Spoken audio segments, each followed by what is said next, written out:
Hey, I'm Pastor Victor from Mosaic House Church, and welcome to Soul Food, because Jesus says, "You shall not live on bread alone, but on every word that comes from the mouth of the Lord."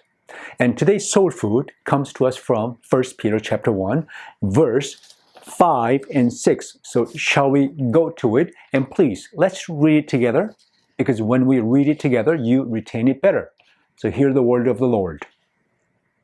As you come to Him, the living stone, rejected by humans but chosen by God and precious to Him, you also, like living stones, are being built into a spiritual house to be a holy priesthood, offering spiritual sacrifices acceptable to God through Jesus Christ.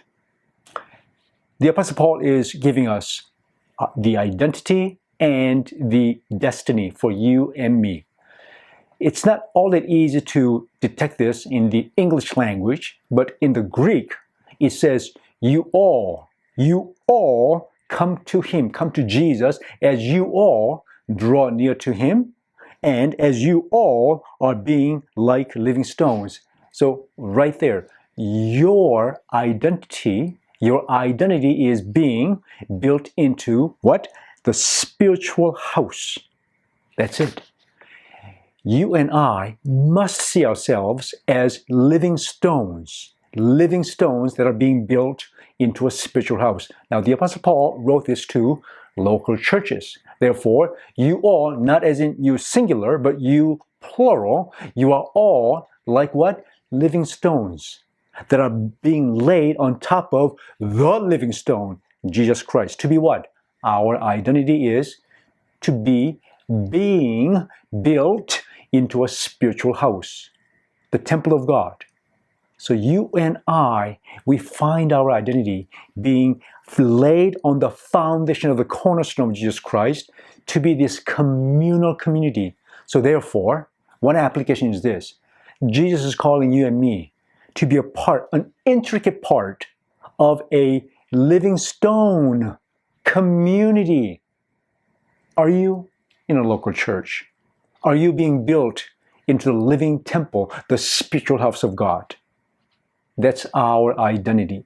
What's our destiny? He calls us to be a holy priesthood. Jesus is the high priest, and therefore we, like the living stone, like the high priest, our destiny is to function, to serve. Yes, we get to serve others as priests. And what's the job of the priest? To intercede. In the Old Testament, their job was to offer animal sacrifices. But Jesus says here, through the words of the Apostle Paul, to offer spiritual sacrifices, not animal sacrifices. So what does that mean? As the living stone being built into the house of God in a local church, your and my destiny is to offer spiritual sacrifices, to intercede on behalf of other members of the body of Christ. So as the priest, you offer the sacrifice of praise, confession, joy. The question is, do you know, are you aware of the joys, concerns, and the sorrows of other living stones in the spiritual house of God? So here's a challenge. May you today, as you go in the time of prayer, consider, whom can I serve as a priest? For whose joys and concerns and challenges and confession can I act as a priest to them and for them? So may the Lord bless you and give you encouragement, because remember, soul food. Jesus says, you shall not live on bread alone, but on every word that comes from the mouth of the Lord. Think about the promise to claim, comfort to embrace, and a challenge to accept. May the Lord bless you.